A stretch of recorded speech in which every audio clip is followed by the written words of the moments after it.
말씀을 기다리며 교독합니다. 주님은 우리의 하나님이십니다.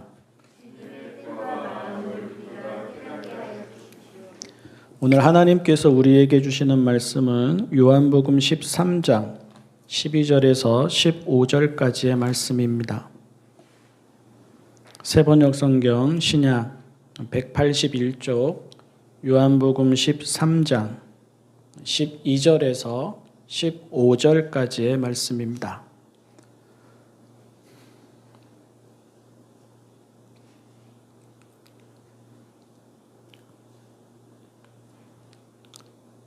예수께서 제자들의 발을 씻겨 주신 뒤에 옷을 입으시고 식탁에 다시 앉으셔서 그들에게 말씀하셨다. 내가 너희에게 한 일을 알겠느냐? 너희가 나를 선생님 또는 주님이라고 부르는데 그것은 옳은 말이다. 내가 사실로 그러하다. 주이며 선생인 내가 너희의 발을 씻겨 주었으니 너희도 서로 남의 발을 씻겨 주어야 한다. 내가 너희에게 한 것과 같이 너희도 이렇게 하라고 내가 본을 보여준 것이다. 아멘. 사순절 첫 번째 주간입니다. 오늘 읽은 말씀을 가지고 사순절, 금욕이 아닌 사랑이라는 제목으로 말씀을 나눕니다. 주보사에 있는 글을 눈으로 보시면서 따라오셔도 좋고 조용히 귀감하고 들으셔도 좋습니다. 사순절은 예수님의 말씀과 삶을 묵상하되 특별히 예수님의 십자가와 돌아가심을 묵상하는 절기입니다. 그런데 초점을 잘 잡아야 합니다. 예수님의 고난과 죽음에 참여한다고 비장함이나 엄숙함이 초점이 되어서는 안 됩니다. 사순절의 초점은 금식이나 금욕도 아니고 고행이나 자기 학대도 아닙니다. 예수님은 사랑하라고 하셨지 금식하라고 하지 않으셨습니다. 예수님은 먹고 마시는 자라 불리셨지 고행하는 자라고 불리지 않으셨습니다. 예수님은 우리에게 받아들여지는 자유와 기쁨과 평화를 보여주셨지 이 땅에서의 삶을 부정하거나 멀리하는 모습을 보여주지 않으셨습니다. 예수님이 죽음을 앞두시고 제자들에게 보여주시는 마지막 모습도 다르지 않습니다. 예수님은 제자들을 사랑하시되 끝까지 사랑하십니다. 그 동안에도 그들을 있는 모습 그대로 사랑하셨듯이 이제 떠날 때에도 그들을 있는 모습 그대로 사랑하십니다. 예수님은 그 사랑을 제자들의 발을 씻어 주시는 것으로 보여주십니다. 그리고 제자들에게도 그렇게 하라고 가르치십니다. 그것이 주님이시고 스승이신 예수님이 보이신 모범이라고 말씀하십니다. 이제 곧 무슨 일이 일어날지를 아십니다. 제자들마저 당신을 배신하고 부인하고 버릴 것도 아십니다. 하지만 예수님은 당신의 처절한 고난을 기억하라고 하지 않으십니다. 당신이 당하시는 일을 똑똑히 보고 평생 참회하며 살아가라고도 하지 않으십니다. 예수님은 한결같으십니다. 당신이 그들을 사랑하시고 섬기셨듯이 그들도 서로 사랑하고 섬기라고 하십니다. 사람들은 예수님의 사랑과 섬김보다는 예수님의 고난과 죽음에 주목합니다. 사람들은 사랑과 섬김에서 사순절의 경건을 찾기보다는 금식이나 금욕에서 사순절의 경건을 찾습니다. 아마도 그것은 발을 씻어주는 사랑과 섬김보다는 금식이나 금욕이 덜 불편하기 때문일 것입니다. 예수님을 본받는 사랑과 섬김은 우리의 삶 전체에 전향을 요구합니다. 사랑과 섬김에는 위아래도 없고 앞뒤도 없고 좌우도 없습니다. 살아있는 모든 생명이 사랑과 섬김의 대상이고 살아있는 모든 생명이 우리와 같이 존귀하고 동등한 존재입니다. 사랑하고 섬기려면 아주 많은 것이 달라져야 합니다. 자존심을 버려야 합니다. 피곤함을 이겨야 합니다. 손해를 무릅써야 합니다. 자기를 낮추어야 합니다. 손을 내밀어야 합니다.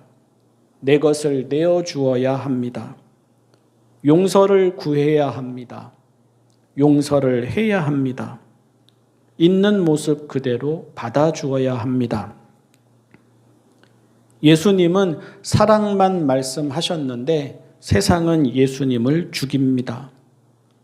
어느 순간 그 사랑이 불편하기 때문입니다. 예수님의 사랑이 자기 중심적인 우리 사람의 심기를 불편하게 하고 예수님의 섬김이 세상이 지키려는 모든 기득권을 허물기 때문입니다. 예수님의 사랑이 십자가의 죽음으로 내몰리는 것도 그래서입니다. 막연하게 사랑하고 섬기자는 말은 감동적이지만 그 사랑과 섬김이 모든 벽을 넘어 죄인과 불결한 자와 이방인과 여자와 아이와 종에게까지 이르는 것은 불손하고 거북하고 불의하고 불법적으로 보이기 때문입니다. 솔직히 교회도 이런 예수님을 불편하게 여깁니다. 십자가를 예수님만의 십자가인 듯 축소합니다. 사랑도 예수님만의 사랑인 듯 축소합니다. 예수님처럼 십자가를 지라고 말하지 않습니다. 예수님처럼 사랑하라고 말하지 않습니다. 예수님이 당신을 사랑하신다는 말에는 감격하지만 예수님이 누구나 말 그대로 교회 밖에 있는 이들까지 모두 사랑하신다는 말에는 귀를 닫습니다. 사순절에 예수님의 사랑과 섬김은 잊히고 예수님의 고난과 죽음만이 남게 되어서는 안 됩니다. 사순절에 예수님의 서로 사랑하고 섬기며 십자가를 지라고 하신 주님은 말하지 않고 주님이 맞으신 채찍과 주님이 흘리신 피와 주님이 지신 십자가와 주님이 돌아가신 죽음만이 강조되어서는 안 됩니다. 금식과 금욕과 고행과 자학은 사순절의 의미도 아니고 사순절의 경건도 아닙니다. 사순절 우리는 밖으로 나아가 사랑하고 섬겨야 합니다. 사순절 우리는 밖으로 나아가 함께 울고 함께 웃어야 합니다. 사순절 우리는 밖으로 나아가 친구가 되고 형제가 되어야 합니다. 우리의 주님이신 예수님은 세상이 거북할 만큼 큰 사랑을 보여주신 분이십니다. 예수님을 그렇게 따르는 사람이 오늘의 제자입니다. 예수님을 그렇게 보여주는 사람이 오늘의 신앙인입니다. 이번 한 주간 묵상할 내용, 또 이번 한 주간 나누어 보세요는 사순절 우리는 무엇으로 주님을 기억하고 기념합니까? 입니다. 스스로 물어보시고 스스로 답해보시고 우리는 그동안 사순절을 어떻게 지켜왔고 또 우리는 앞으로 사순절을 어떻게 지켜야 하는 것인지 그리고 무엇이 진짜 우리 주님이 보여주신 것인지 생각해보고 물어보고 답해보고 그러면서 따라가는 한 주가 되기를 바랍니다. 기도하겠습니다. 사랑의 하나님 아버지, 새로운 한 주간을 시작합니다. 이 한 주도 우리의 주님이신 예수님을 따라 살아가게 하여 주십시오. 예수님이 보이신 사랑을 본받아 저희도 사랑하게 하시고 예수님이 보이신 섬김을 본받아 저희도 섬기게 하여 주십시오. 예수님만의 사랑, 예수님만의 고난, 예수님만의 십자가인 듯 잘못 생각하지 않게 하시고 예수님이 우리를 아주 많이 사랑하셨듯이 예수님이 우리를 아주 많이 기다리셨듯이 예수님이 우리를 아주 많이 품어주셨듯이 저희도 그 사랑과 그 인내를 받은 만큼 우리의 가족들을, 우리의 벗들을, 더 나아가 이 땅의 모든 생명들을 사랑하고 품어주며 살아가게 하여 주십시오. 예수님의 이름으로 기도합니다. 아멘.